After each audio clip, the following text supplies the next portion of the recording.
बिस्मिल्लाहिर्रहमानिर्रहीम। अस्सलाम वालेकुम। मैं हूं मोहम्मद उस्मान और मेरा नाम है मोहम्मद इफ्तिखार। और आप देख रहे हैं बियॉन्ड टू। आज के वायरल इश्यूज़ के साथ हम हाजिर हुए हैं। जो आजकल सबसे वायरल इशू है वो पेट्रोल की प्राइसेस हैं जो दोबारा से बढ़ाई जा रही हैं और नेक्स्ट एक समरी फिर तैयार है। और एक बात जो हम पहले भी करते आ रहे हैं कि ये सिर्फ पेट्रोल नहीं होता, पेट्रोल से जुड़ी तमाम चीज़ें हैं और गरीब आवाम की रोज़मर्रा की चीज़ें हैं जो रोज़ बढ़ जाती हैं। तो इफ्तिखार साहब, आप क्या समझते हैं कि ये पेट्रोल की जो प्राइसेस हैं इसमें कमी की जाए, सब्सिडी दी जाए आवाम को और उनकी सहूलत की जाए बजाय कि बढ़ाई जाए?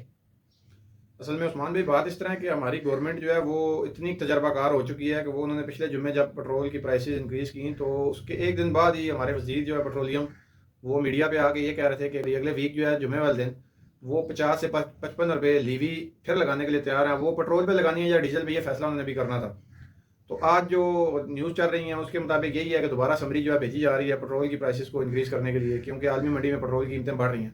समझ तो सिर्फ ये बात नहीं आती कि हमारे जो मुल्क के अंदर जब कोई आलमी मंडी में पेट्रोल की कीमत बढ़ती है तो हमारे मुल्क में उसका असर फ़ौरन हो जाता है, लेकिन जब आलमी मंडी में पेट्रोल की कीमतें कम होती हैं तो तब हमारे मुल्क में कहा जाता है जी कि 15 से 20 दिन लगेंगे, तब इसका असर हमारे मुल्क के ऊपर जो है वो उसका अमल होगा।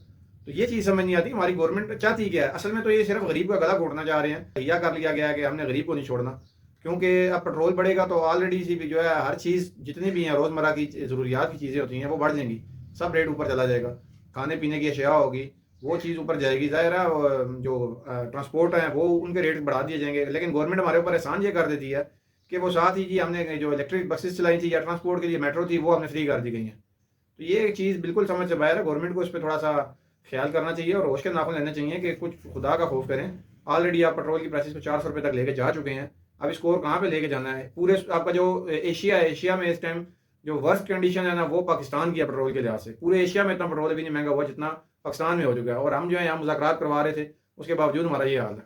दूसरी एक बात आपने की इलेक्ट्रिक बसेस वाली, तो मेरे ख्याल में हुकूमत यही समझती है कि सिर्फ पेट्रोल का नाम इलेक्ट्रिक बसेस हैं और ट्रांसपोर्ट है। उनको ये नहीं पता कि गुड्स की जो रोज़मर्रा की चीज़ें हैं जो आमदोरफ्त होती हैं, जो मंडी में सब्जियां हैं या वहाँ से जो गरीब आवाम सुबह सुबह जाके लेके आती है और फिर वो उसको बेचते हैं, वो एक एक चीज़ बढ़ना शुरू हो जाती है। कोई एक चीज़ नहीं है कि वो समझे कि सिर्फ ये ट्रांसपोर्टेशन है और उससे ही सारी चीज़ें होती हैं। तो इस बारे में सोचना चाहिए। और पिछले दिनों जब ये मुज़ाकरात में बिजी थे, कितनी दफ़ा प्राइसेस नीचे गई हैं। तो जब बढ़ती है तो वो फ़ौरन आ जाते हैं जी हमारे मिनिस्टर साहब, और जब कमी होती है तो वो बिल्कुल नहीं कर सकते।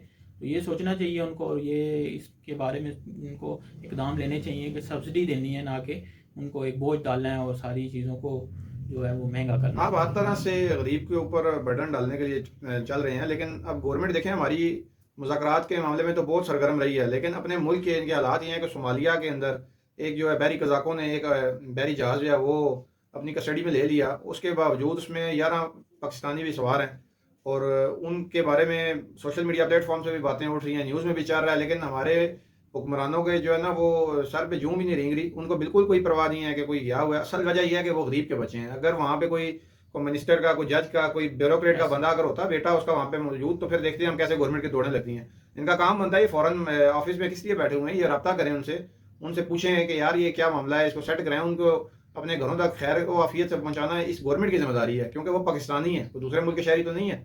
और वो अपने पेरेंट्स और अपने घर वालों को आखिरी मैसेजेस जो कर रहे हैं, वो लोग यही माफिया मांग रहे हैं कि हमें माफ़ कर दें, हम अब नहीं पहुंच सकेंगे। हम ये ऑडियो क्लिप भी एक आपको बीच में लगा देंगे, वो भी आप सुने कि एक जो वहाँ बहरी कज़ाकों के कस्टडी में जहाज, उसमें एक पाकिस्तानी ने अपने फैमिली को जो आखिरी वॉइस मैसेज छोड़ा था उसमें वो क्या कह रहा है। हेलो, अस्सलाम वालेकुम अब्बू, कैसे हैं आप?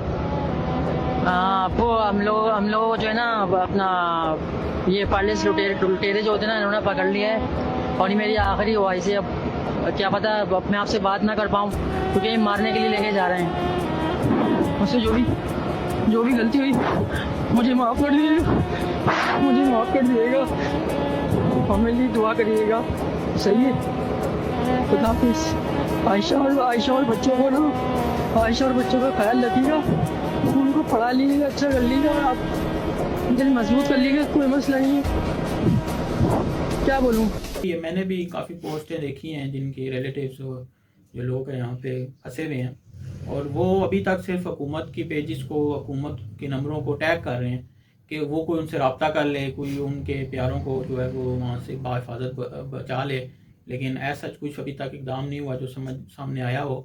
तो हमारी तो इस प्लेटफॉर्म से यही भरपूर अपील है कि उन गरीब के बच्चों को बचाया जाए और बाहिफाजत अपने मुल्क में वापस बुलाया जाए। बिल्कुल ऐसा ही है, ये बड़ा ज़रूरी है। और ऐसे ही भी उस्मान भी हम बात कर रहे थे तो गरीबों से एक और बात भी मैं याद आई, जो हमारी गवर्नमेंट पंजाब जो है एक और इनिशिएटिव ले रही है, खैर से गरीबों के लिए बहुत वो खुशहाइंद होगा जो मेरे ख्याल के मुताबिक, क्योंकि फलाह के ये लिए हाँ इसकी। जी ये बिल्कुल फलाह के लिए, क्योंकि ये थके नहीं है ना, इनको पता चल गया कि चालान के जरिए जितनी अच्छी हम अमाउंट इकट्ठी कर रहे हैं, ये हमारे पास कोई और सोर्स नहीं है इनके पास।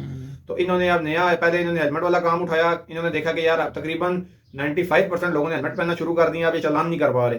तो अब इन्होंने नया काम ये शुरू कर दिया जी कि अब हर बाइक पे इशारे लगे होंगे जो वो ज़रूरी है, नहीं होंगे तो चाहे 2000 रुपये का चालान है। और ये गारंटेड बात है कि आप जब ये आवाम इशारों पे चली जाएगी, सब ने इशारे लगा लेने हैं, उसके बाद गवर्नमेंट नया शोशा छोड़ देगी कोई ना कोई कि जी आप शीशे नहीं लगे हुए, आप उसके खिलाफ 2000 रुपये चालान होगा। मतलब कि ये समझ नहीं आती कौन सा रिलीफ देना चाह रहे हैं, और ये कौन सी गवर्नमेंट हमारे ऊपर नाफिज कर दी गई है कि ये वो 1% भी गरीब का नहीं सोचती। हालांकि बातें तो बहुत की जाती हैं, पेट्रोल सब्सिडी दी गई कि मरीम नवाज साहिबा की तरफ से 20 लीटर जो है वो बाइक्स वालों को मिलेगा। उसकी शराइत आप पढ़ें तो आपको पता चले कि जो बंदा है जिसके नाम पे गाड़ी भी है तो उसको बाइक के पेट्रोल नहीं मिल सकता। उसकी वजह भाई, एक बंदे के पास FX है या मेहरान है, को बहुत लो कॉस्ट गाड़ी उस बंदे ने रखी हुई है।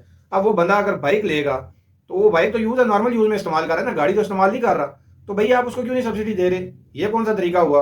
और आप उस पर अप्लाई कर रहे हो, जब से अनाउंस हुआ है मेरा नहीं ख्याल मैंने अभी तक कोई बंदा देखा हो जिसने ये बताया हो जी कि हमें सब्सिडी दे दी गई है। मरियम को बताएं, जो ऐप है उस पर भी आप अगर एप्लीकेशन डालेंगे तो वो आपकी पेंडिंग में रहेगी, उसमें कोई रिस्पांस नहीं आएगा आपको। जब तक रिस्पांस नहीं आएगा तो आपको पेट्रोल नहीं मिलेगा। इसमें एक और चीज़ ऐड अप कर लें कि बाइक भी जिन हजरात के पास है, तो आप ये ना समझें कि बाइक जो भी है जिसका है वो अपना ही उसने अपनी अमाउंट से खरीदा हुआ है। यहाँ कितने लोग हैं जो जो किसी का बाइक यूज़ करते हैं, रोजी रोटी अपनी कमा रहे हैं, ख़ास तौर पे ये बाइकिया वाले, इन ड्राइव वाले जो भी यूज़ कर रहे हैं वो कईयों के यूज़ कर रहे हैं, और यार वो रजिस्ट्रेशन करा के तो वो अपनी मजदूरी पेट पाल रहे हैं बच्चों का।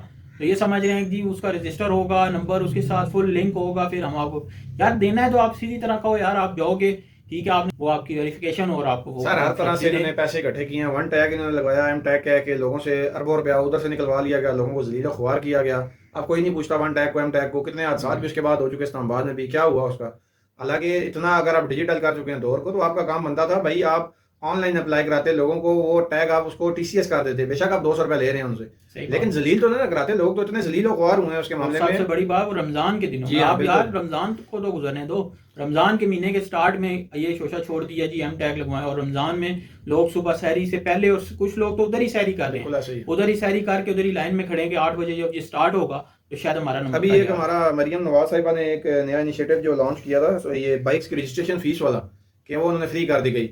हर बंदे को उन्होंने ये लॉलीपॉप दिया कि फ्री हो गया है, अवाम ने कहा कि शायद फ्री है। बहुत से लोग इसमें जो है क्लैरिफाई नहीं कर पा रहे थे कि वाकई फ्री है। तो जब पता किया गया तो उसमें पता ये चला कि 2014 मॉडल से पहले पहले जो बाइक्स हैं उनको खाली free of cost register transfer किया जा रहा था, उससे ऊपर वालों को कोई रजिस्ट्रेशन की फीस की माफ़ी नहीं है, क्योंकि वो बाइक नहीं शामिल होते, शायद वो कोई और ही शायद उसकी जो है ना वो मैकेनिज्म उन्होंने बना दिया उसके लिए। लेकिन ये चीज़ जो है वो समझ से बाहर ये थी कि जो 2014 से पहले भी जिन्होंने फ्री ऑफ कॉस्ट अप्लाई करवाया गया रजिस्टर के ट्रांसफ़र के लिए, तो उनको भी जो है ना वो ये इशू आया कि जब आप वो जी आपकी बायोमेट्रिक नहीं हो रही, आप एक्साइज के ऑफिस जाएँ। जब एक्साइज के ऑफिस आप जाएंगे तो वहाँ से आपको ये सुनने में मिलेगा कि यार इनकी तो फीस ही नहीं जमा हुई इसमें, ये ट्रांसफ़र कैसे हो गया। मतलब इतनी जलालत है। और ये हमारा और फिर ये देखें कि आप इतने बड़े बड़े इश्तिहार दे देते हैं, आप अगले दिन ही, अभी एक दिन पहले अगर ट्वीट होगा या कोई अनाउंसमेंट होगी किसी चीज़ की, अगले दिन ही जो है न्यूज़पेपर में और आपके इलेक्ट्रॉनिक मीडिया, सोशल मीडिया पे वो पोस्टें चल जाएंगी। बड़ा रिलीफ दे दिया जिसको पंजाब गवर्नमेंट ने। हालांकि अभी गरीब आवाम को उसकी शराइत भी नहीं पता होती, जब वो जाता है उसको पता चलता है, तो उस टाइम तक उन इश्तिहारों के अरबों पे जा चुके होते हैं हमारी टैक्स के पैसों से। तो रिलीफ तो मिल रहा नहीं है, सिर्फ टैक्स के पैसे ही जा रहे हैं। बहरहाल आप अपनी जो है राय का इजहार हमारे साथ कर सकते हैं। आप हमारे साथ कोई भी अगर तो अपना पॉइंट शेयर करना चाहें वो भी शेयर कर सकते हैं। आप हमारे साथ रब्ता करना चाहें वो भी कर सकते हैं। अगर कोई आपका अपना पर्सनल इशू हो उस बारे में भी, तो देखते रहिए अपने चैनल को।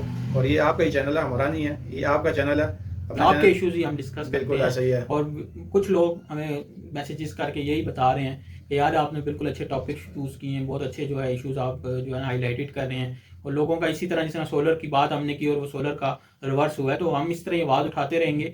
और जितनी हमारी कोशिश है, जितना हमारा जो है वो उससे हम कोशिश करते हैं गरीब आवाम की आवाज़ आवाम वाला तक पहुँच जाए। ये एक प्लेटफॉर्म है, तो ये अपने चैनल को लाजमी सब्सक्राइब कर लें। अगर आप इंस्टा पे देख रहे हैं तो इसको फॉलो कर लें, अगर टिकटॉक पे देख रहे हैं तो फिर फॉलो कर लें। आपका कोई भी सजेशन हो तो कमेंट में ज़रूर दीजिएगा, हमें इंतज़ार रहेगा। फिर मिलेंगे एक नई वीडियो के साथ। खुदा हाफ़िज़।